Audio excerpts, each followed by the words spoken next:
بسم الله الرحمن الرحيم. الحمد لله الذي أنزل على عبده الكتاب ولم يجعل له عوجا قيما لينذر بأسا شديدا من لدنه ويبشر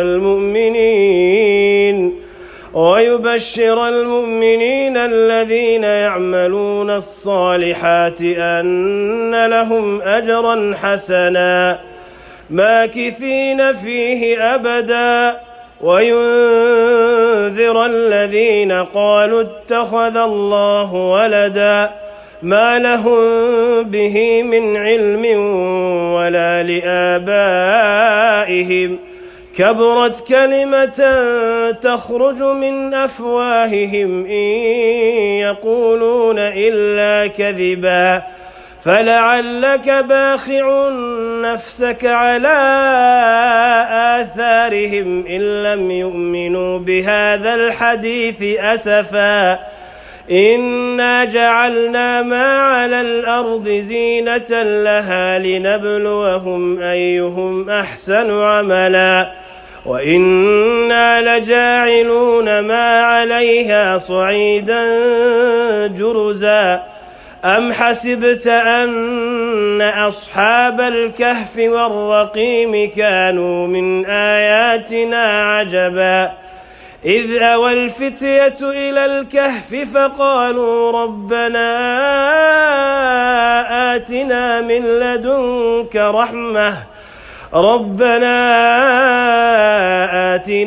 لدنك رحمة وهيئ لنا من أمرنا رشدا فضربنا على آذانهم في الكهف سنين عددا ثم بعثناهم لنعلم أي الحزبين أحصى لما لبثوا أمدا نحن نقص عليك نبأهم بالحق إنهم فتية آمنوا بربهم وزدناهم هدى وربطنا على قلوبهم إذ قاموا فقالوا رب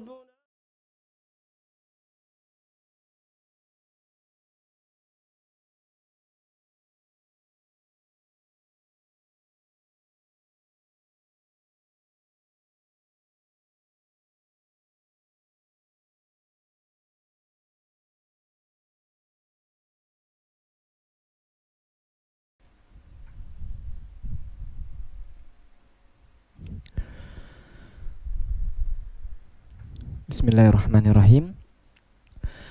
Assalamualaikum warahmatullahi wabarakatuh. Alhamdulillah hamdan katsiran tayyiban mubarakan fi wahdahu la syarikalah wa asyhadu anna Muhammadan abduhu wa rasuluhu amma ba'd. Alhamdulillah, segala puji bagi Allah Subhanahu wa taala atas segala karunia dan nikmatnya, yang mana di kesempatan hari ini di edisi 26 Sya'ban 1441 Hijriah yang tentunya bertepatan di tanggal 20 April 2020. Masya Allah, sebentar lagi tidak terasa kita akan memasuki di bulan suci Ramadan. Semoga Allah Subhanahu wa taala menyampaikan kita dan semoga kita bertemu di bulan Ramadan nantinya insyaallah taala. Salawat beriring salam tak lupa pula kita curahkan kepada junjungan Nabi besar kita, suri tauladan kita, Nabi besar Muhammad sallallahu alaihi wasallam, beserta para sahabat, keluarga beliau, istri-istri beliau, dan tentunya kita sebagai pengikut-pengikut beliau yang berusaha mengikuti sunnah-sunnah beliau hingga yaumil akhir. Taib ikhwatal iman, para pemirsa ataupun para pendengar dimanapun Anda berada, Alhamdulillah tidak terasa pada pertemuan malam hari ini sudah memasuki di pertemuan yang ke-20 dalam kajian kitab Kaifa Darussalam Palembang, dan disiarkan ulang oleh Radio HQ FM 1035 Jayapura. Masya Allah, kajian kita ini sudah sampai di Indonesia bagian timur, yaitu di Jayapura. Alhamdulillah biiznillah, atas izin Allah mudahkan segala urusan kita di dakwah ini.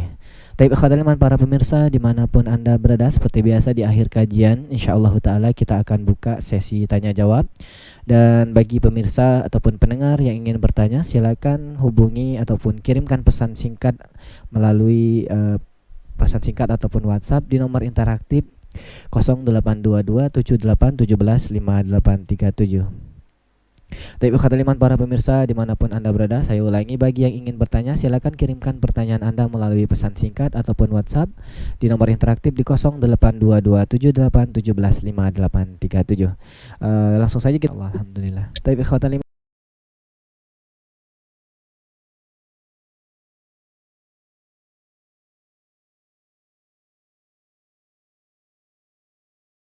ataupun kirimkan pesan singkat melalui pesan singkat ataupun WhatsApp di nomor interaktif 0822 78 17 5837. Tapi iman para pemirsa dimanapun Anda berada, saya ulangi, bagi yang ingin bertanya silakan kirimkan pertanyaan Anda melalui pesan singkat ataupun WhatsApp di nomor interaktif di 0822 78 17 5837. Langsung saja kita. Alhamdulillah. Tapi iman para pemirsa dimanapun Anda berada, alhamdulillah kita sudah terhubung bersama Ustadz di sini. Siapkan catatan Anda dan simak dengan baik. Semoga apa-apa yang disampaikan Ustadz pada kesempatan malam hari ini menjadi tambahan ilmu dan menjadikan ilmu kita semakin berkah. Langsung saja untuk mempersingkat waktu kepada Al-Ustadz, kami persilakan, falyatafadhal mashkura. Assalamualaikum warahmatullahi wabarakatuh. Alhamdulillahirrahmanirrahim. Wassalatu wassalamu ala nabiyina Muhammadin wa ala alihi wa ashabihi ajma'in, wa ba'du. Segala puji bagi Allah Subhanahu wa taala yang pada malam hari ini Allah Subhanahu wa taala masih memberikan kita kesempatan untuk terus belajar ilmu agama, karena di antara hal yang bermanfaat yang kita dapat ketika sedang ilmu adalah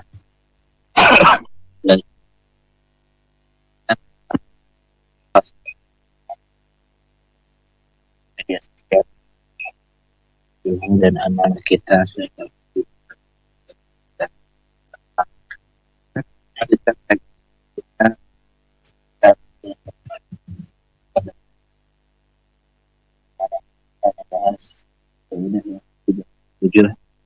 dalam kaidah dan adab atau ya cara kita menghadapi ujian. Karena di sini mengatakan ada yang ke-37 setelah sebelumnya kita membahas kaidah yang 36, baca kisah-kisah terdahulu dari kisah-kisah Nabi, sahabat, para ulama. Sekarang kita lanjutkan kaidah yang 37 adalah di antara kiat ketika kita ditimpa musibah, ujian, cobaan, kesedihan dan semisalnya adalah menyibukkan diri dengan hal-hal yang bermanfaat dan menjauhi hal-hal yang tidak bermanfaat. Ini nasihat yang sering kita dengar, yaitu menyibukkan diri. Dan ternyata ini juga termasuk kaidah yang dibahas oleh agama kita Islam ketika kita timpa musibah, yaitu kita juga menyibukkan diri dengan hal-hal yang bermanfaat baik untuk dunia kita maupun untuk agama kita. Dan kita berantusias semangat terhadap hal tersebut dan jangan sampai kita lemah, bermalas-malasan sehingga kita hanyut dalam kesedihan dan kegalauan. Kata Nabi Shallallahu Alaihi Wasallam dalam sebuah hadis yang diriwayatkan oleh Imam Muslim dan Ibnu Majah, Rasulullah Shallallahu Alaihi Wasallam bersabda, "Al-mu'minul qawi khairun wa habibullah minal mu'minad dha'if wa fi kullin khair." Mukmin yang kuat ini lebih baik dan lebih Allah cintai daripada mukmin yang lemah. Wa fi kullin khair, dan kedua-duanya, baik mukmin yang kuat imannya dan mukmin yang lemah imannya, dua-duanya terdapat kebaikan. Kemudian kata Nabi, ihris ala ma yanfa'uk, semangatlah, antusiaslah terhadap hal-hal yang bermanfaat bagi dirimu. Ini diantara pesan Nabi Shallallahu Alaihi Wasallam. Kemudian wasta'in billah, yang kedua minta tolonglah kepada Allah Subhanahu wa taala, minta pertolongan kepada Allah Subhanahu wa taala.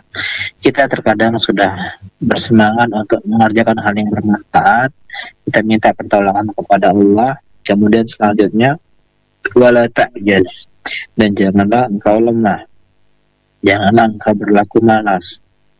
Wa inna sabaka syai', kalau sesuatu menimpamu, sesuatu yang tidak kau inginkan, tidak kau sukai menimpa dirimu, fala taqul law anni fa'altu kana kada wa kada, kata Nabi, jangan engkau ucapkan kalau seandainya aku begini pasti akan begini, kalau aku begitu pasti begitu. Seandainya dalam konteks mengingkari takdir, seandainya aku tidak seperti ini, maka aku tidak akan ditimpa iblis misalnya.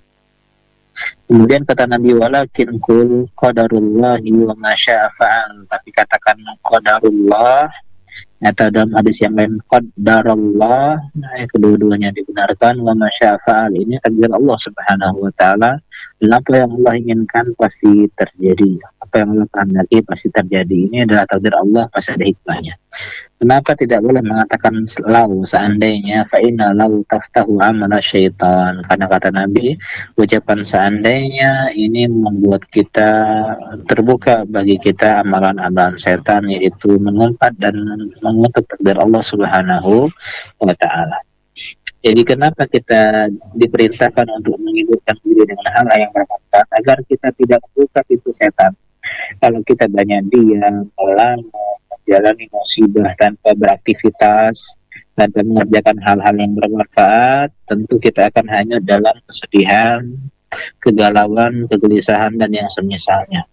Karena itulah Syekh Abdurrahman bin Nasir As-Sa'di rahimahullah dalam kitab kecilnya yang sangat bermanfaat, Al-Wasailul Mufidah lil Hayati Sa'idah, dia mengatakan di antara sebab yang bisa menghilangkan kegelisahan hati dan kesedihan jiwa adalah menyibukkan diri dengan amal dan ilmu yang bermanfaat.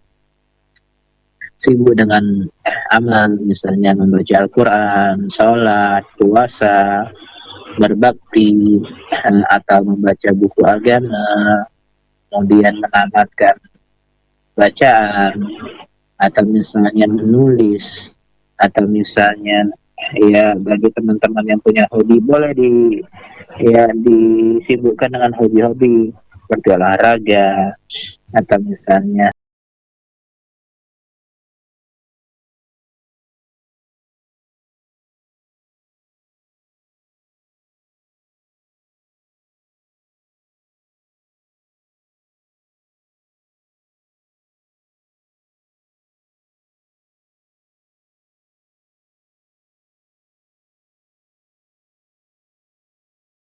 yang bermanfaat. Sibuk dengan amal, misalnya membaca Al-Quran, sholat, puasa, berbakti, atau membaca buku agama, kemudian menamatkan bacaan, atau misalnya menulis, atau misalnya ya bagi teman-teman yang punya hobi, boleh disibukkan dengan hobi-hobi seperti olahraga, atau misalnya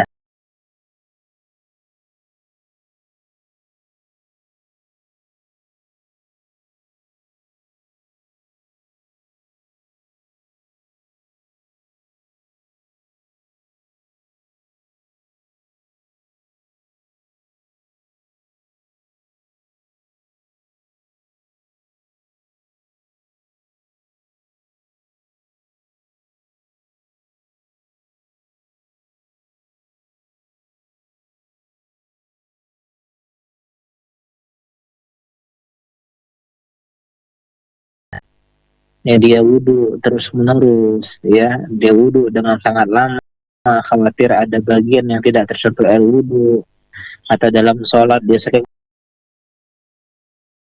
membatalkan sholatnya karena khawatir ya buang angin dan semisalnya. Ini telah terjadi di zaman Nabi Shallallahu Alaihi Wasallam. Ada orang yang terkena was-was, ya dia merasa setiap mau sholat sepertinya dari lubang belakangnya itu terasa seperti keluar angin, ya seperti bergerak-gerak. Ditanyakan kepada Nabi Shallallahu Alaihi Wasallam, gimana nih kalau ada kasus seperti ini ya Rasulullah? Boleh nggak dia keluar dari sholatnya kemudian berwudu untuk menghilangkan kekhawatiran atau was-wasnya? Kata Nabi, la yang sorry, dia nggak boleh meninggalkan sholatnya, nggak boleh dia batalkan sholatnya hatta yasma'a sautan aw yajidarihan, sampai dia mendengar bunyi kentut atau buang angin yang benar-benar terdengar jelas, atau dia mendapati bau yang tidak sedap, bau buang angin. Artinya kita tinggalkan was-was, kita anggap itu nggak benar, tetap kita wajib sholat. Begitu juga wudhu kita. Ada sebagian orang yang sampai sehari mengganti pakaian dalamnya berkali-kali. Ada yang mandi wajib setiap pagi gara-gara khawatir jangan-jangan keluar air mani dan seterusnya. Ini termasuk was-was yang bisa menyebabkan seseorang gila. Ada yang sampai mengganti spraynya terus karena takut khawatir ada percikan ya, kencing anak bayinya dan semisalnya. Bahkan ada sebagian sampai taraf was-was terhadap agamanya. Dia meragukan Allah Subhanahu wa taala. Apakah dia murtad, apakah masih muslim? Dia ragu. Ini termasuk was-was. Ada yang mengatakan man khalaqallah, siapa yang menciptakan Allah Subhanahu wa taala. Maka pesan Nabi ketika kita timpa was-was dalam masalah agama seperti ini adalah berlindung kepada Allah Subhanahu wa taala. A'udzubillahi minasyaitonir rajim. Dan kalau kita ditimpa was-was seperti ini, ya, ini panjang sekali contoh-contoh di sini disebutkan, ya. Hanya saja di sini Syekh di akhir kisah ini Syekh mengatakan bahwasanya hendaklah seorang yang ditimpa was-was yang sudah sampai level tinggi, maka dia konsultasi dengan dokter jiwa terdekat. Karena ini gangguan psikis ya, gangguan kejiwaan, gangguan mental. Dan ini termasuk ya sesuatu di antara pengobatannya. Adapun tindakan preventif pencegahannya adalah belajar ilmu agama.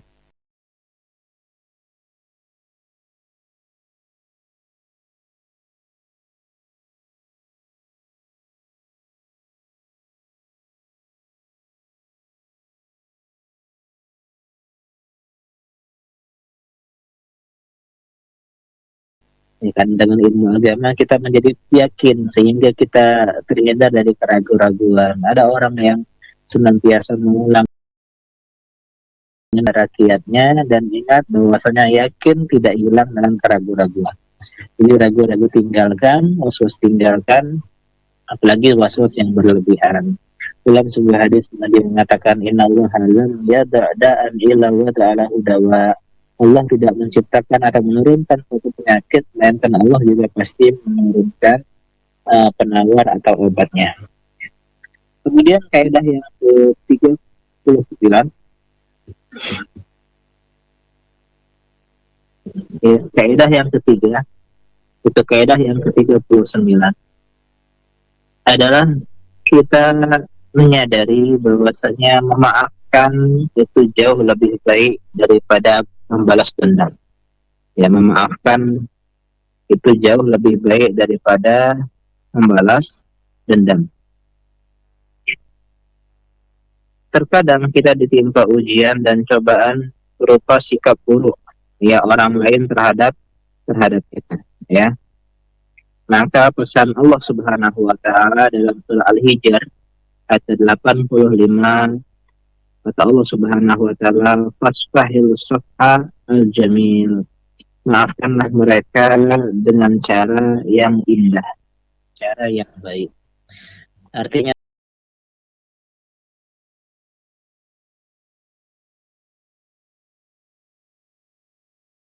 Allah Subhanahu wa taala merintahkan kita untuk memaafkan.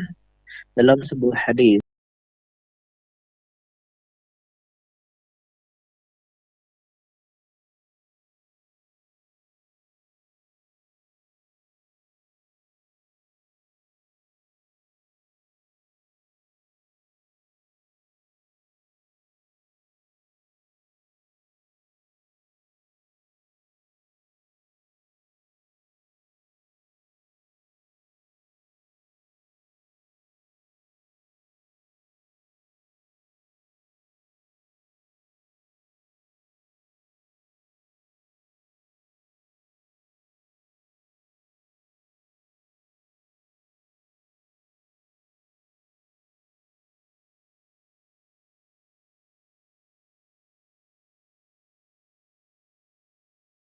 dengan cara yang indah, cara yang baik.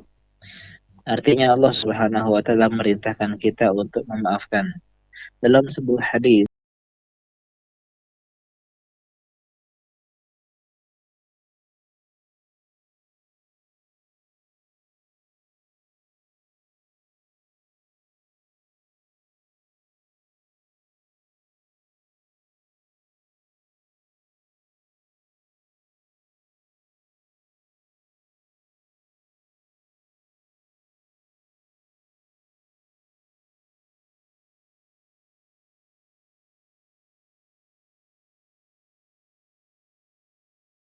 bayantaki malillah, kecuali beliau membalas dendam ketika hukum-hukum Allah atau kehormatan Allah dilecehkan.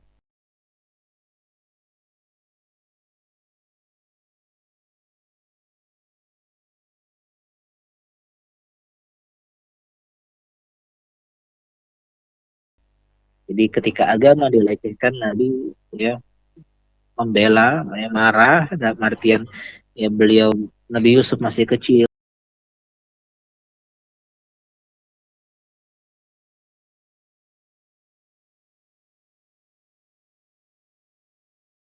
sampai akhirnya dipenjara dan seterusnya. Lihat bagaimana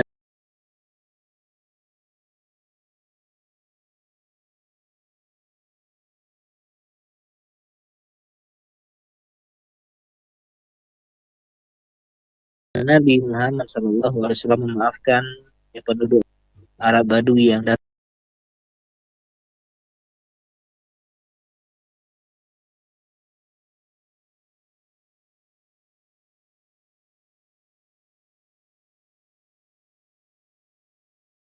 kepada Nabi, kemudian menarik baju Nabi, memaafkan. Di sini saya mengatakan ada hikmah-hikmah pelajaran di dalam hal sikap buruk orang lain kepada kita. Dicela, dikhianati, disakiti, dikecewakan oleh orang lain, maka kita punya kebaikan-kebaikan hikmah yang bisa kita petik. Yang pertama, kita bisa belajar bersabar, belajar menahan amarah, menahan emosi, belajar melawan hawa nafsu, mengalahkan hawa nafsu ketika ingin melampiaskan rasa amarah kita, rasa murka kita. Yang kedua, kita juga belajar bermurah hati kepada orang yang menyakiti kita, belajar untuk ya memaafkan. Yang ketiga, belajar memberi maaf, memberi ampun, kemudian menolak membalas keburukan dengan keburukan, justru kita malah membalas keburukan dengan kebaikan, di antara hal yang luar biasa. Kemudian selanjutnya adalah kita mengetahui bahwasanya manusia itu lemah, kadang menyakiti, kadang mengecewakan, kadang ya membuat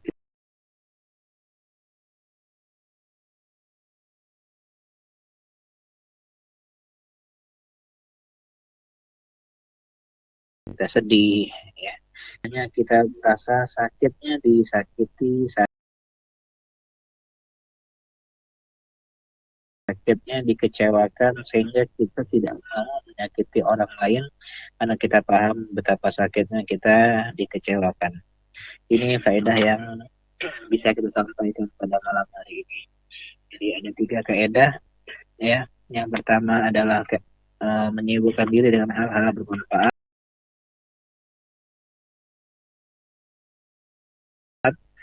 dari musibah. Kemudian kita juga mengetahui bahwasanya memaafkan itu lebih baik daripada ya kita menghindari was-was, ya, menjauhi was-was, kekhawatiran. Kemudian selanjutnya adalah kita mencoba untuk memaafkan orang-orang yang menyakiti kita, baik dengan lisan maupun dengan tangannya. Demikian yang mungkin bisa kita sampaikan, ya. Tinggal sisa kurang lebih ada 4 kaidah lagi yang semoga kita bisa selesaikan.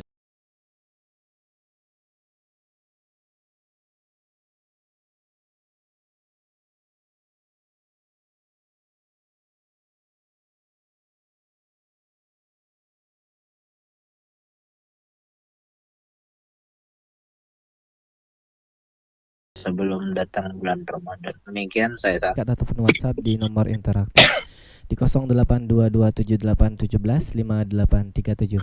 Baik Ustadz, kita bacakan di pertanyaan yang pertama. Assalamualaikum Ustadz. Waalaikumsalam.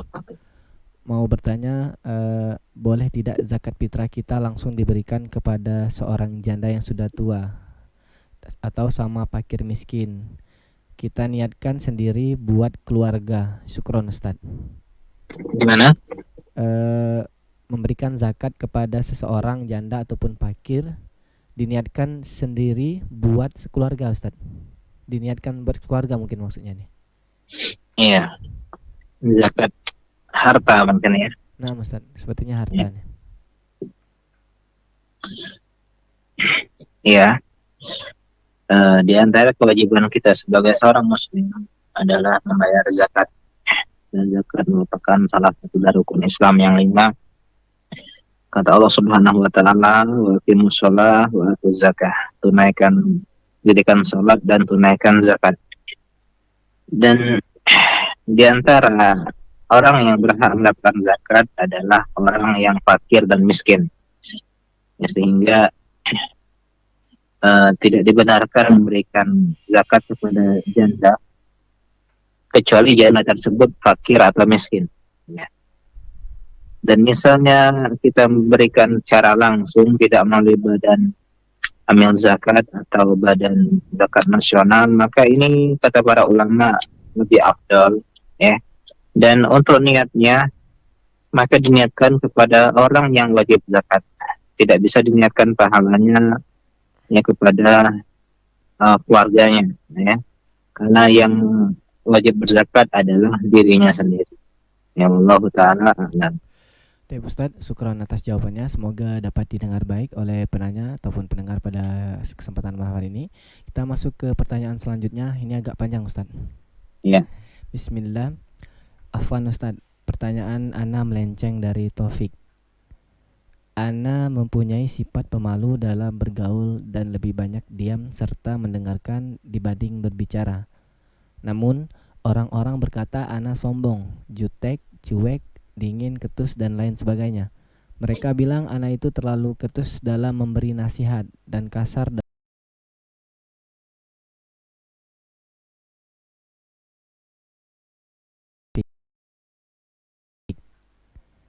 Ana mempunyai sifat pemalu dalam bergaul dan lebih banyak diam serta mendengarkan dibanding berbicara. Namun, orang-orang berkata Ana sombong, jutek, cuek, dingin, ketus, dan lain sebagainya. Mereka bilang Ana itu terlalu ketus dalam memberi nasihat dan kasar dalam berbicara. Padahal Ana selalu, jika saya masih jutek, cuek, dan semisalnya, yang ada mereka mundur duluan. Jadi bagaimana tips agar sifat-sifat itu hilang Ustaz? Setiap hari Ana sudah berusaha untuk membuat sifat itu, namun orang masih saja menilai Ana seperti itu Ustaz. Jazakallah khairan. Ini pertanyaannya akhwat ini Ustaz. Ya, tidak banyak berbicara, kemudian tidak suka bergaul. Ini adalah kelebihan yang Allah berikan kepada seorang wanita. Karena fitrahnya wanita itu suka tampil, suka terlihat, suka bergaul. Jadi ketika seorang wanita Allah berikan sifat pendiam, kemudian tidak banyak bergaul, tidak banyak berinteraksi, maka ini bukan sesuatu yang tercela. Bukan sesuatu yang tercela. Jika seseorang mengomentari kita sombong, maka sebagian orang salah memahami makna sombong. Pikirannya sombong itu, diam itu sombong, jutek itu sombong, membatasi pergaulan itu sombong. Sedangkan Nabi sudah mendefinisikan apa itu sombong. Sombong itu adalah batarul haq wa ghamtun nas, menolak kebenaran dan merendahkan manusia. Ini tidak ada definisi pendiam sombong, tidak banyak bergaul sombong, atau bahasa sekarang apa ya? Yang apa? Orang sekarang itu Kuper mungkin. Bukan kuper. Ada istilah-istilah yang suka bergaul, orang yang kurang bergaul, yang sering banyak diam. Ini bukan definisi sombong. Tapi kalau ada orang yang menasihati kita, maka pesan para ulama adalah lihat nasihat tersebut. Benar nggak kita sombong? Jangan-jangan mungkin memang kita sombong. Benar nggak kita jutek? Ya, benar nggak kita keras dalam menasihati orang lain? Ketus dalam mengomentari orang lain? Jika ternyata itu benar, maka kita perbaiki gitu. Ya, maka kita berusaha menyampaikan nasihat dengan baik, dengan ramah.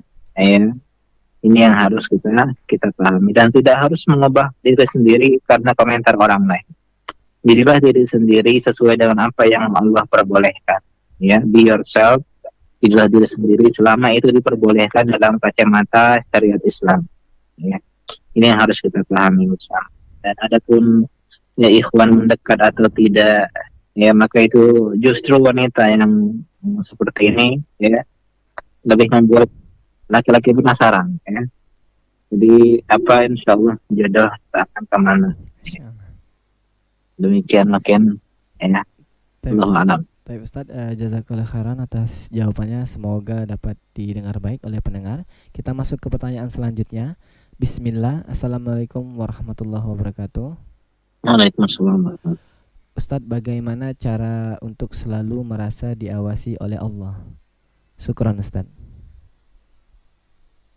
Ya.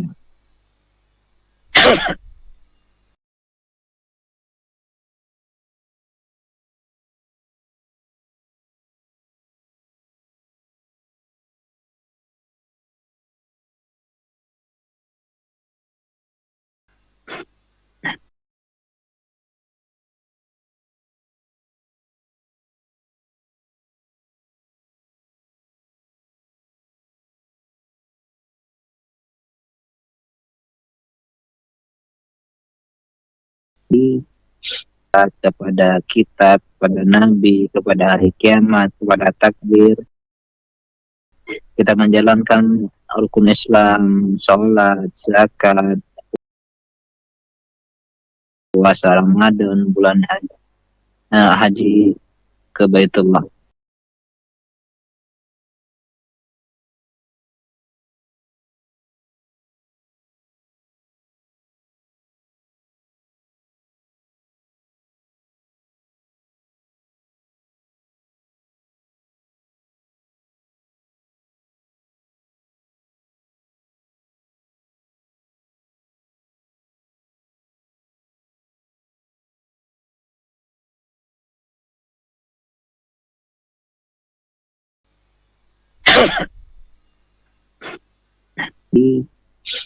Kepada kitab, kepada nabi, kepada hari kiamat, kepada takdir. Kita menjalankan rukun Islam, sholat, zakat, puasa Ramadan, bulan haji ke Baitullah.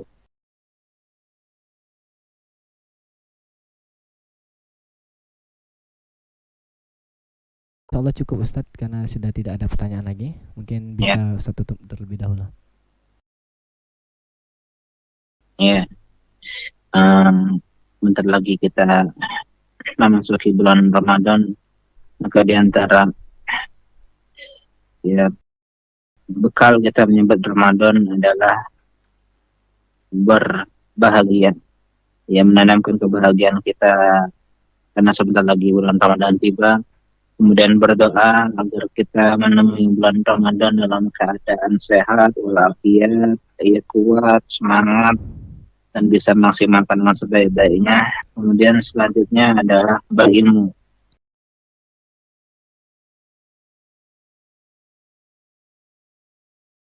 Belajar ilmu seputar bulan Ramadan. Semoga Allah Subhanahu wa Ta'ala mudahkan kita semua untuk memaksimalkan Ramadan tahun ini, dan kita berdoa semoga Allah mengangkat segera wabah yang sedang menimpa kita sekarang ini. Amin ya rabbal alamin. Subhanaka Allahumma bihamdika asyhadu an la ilaha illa anta astaghfiruka wa atubu ilaik. Assalamualaikum warahmatullahi wabarakatuh. Waalaikumsalam warahmatullahi wabarakatuh. Jazakallah khairan Ustaz atas ilmu yang disampaikan pada kesempatan malam hari ini. Semoga dapat didengar baik oleh pendengar ataupun pemirsa pada kesempatan malam ini yang menyaksikan live di media di Al-Madinah TV ataupun media-media yang ikut relay pada kesempatan malam hari ini. Tapi ikhwatal iman, para pemirsa ataupun para pendengar dimanapun Anda berada, alhamdulillah tidak terasa sudah setengah jam Ustadz dan Ana menemani Anda semuanya di kesempatan malam hari ini. Semoga apa-apa yang disampaikan oleh Ustadz pada kesempatan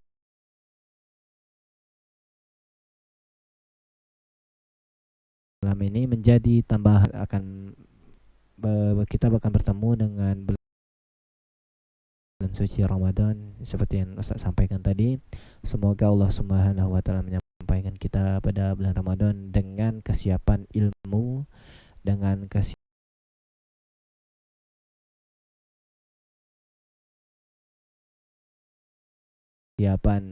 segala hal tentang ilmu Ramadan.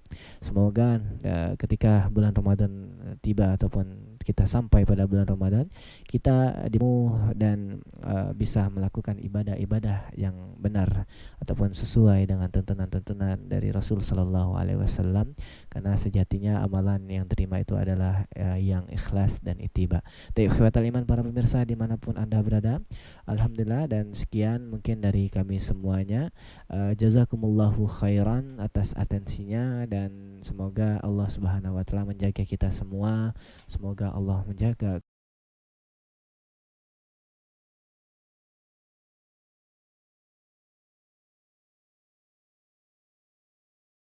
Semoga Allah Subhanahu wa taala menjaga kita semua. Semoga Allah menjaga para kaum muslimin yang ada di seluruh dunia, khususnya di negeri kita yang tercintai yaitu Indonesia. Dan semoga Allah Subhanahu wa taala mengangkat wabah ini dan virus ini, semoga agar kita di bulan Ramadan bisa beribadah dengan aman dan nyaman. Dan kita tutup dengan doa kafaratul majelis. Subhanakallahumma wa bihamdika asyhadu an la ilaha illa anta astaghfiruka wa atubu ilaik.